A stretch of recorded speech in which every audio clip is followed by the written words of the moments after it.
সালামু আলাইকুম রহমতুল্লাহ।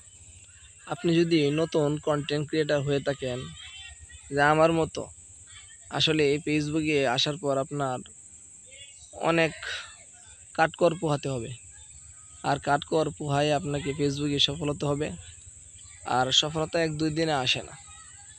কিছু মানুষ আছে আপনাকে প্রথম অবস্থায় বাধা দিবে, যদি এইখান থেকে সরে যান।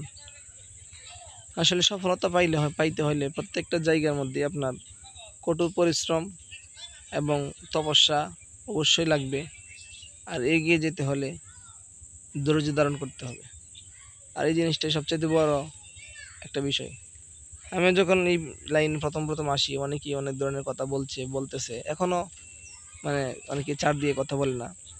তবুও ধৈর্য ধরে থাকতেছি, ইনশাল্লাহ একদিন আমাদেরও আশা পূরণ হবে। অনেক স্বপ্ন আল্লাহ রব্বুল আলামিন পূরণ করবেন। আর সব কিছুর মালিক তো আল্লাহ রব্বুল আলামিন। সফলতা আসবে ইনশাআল্লাহ।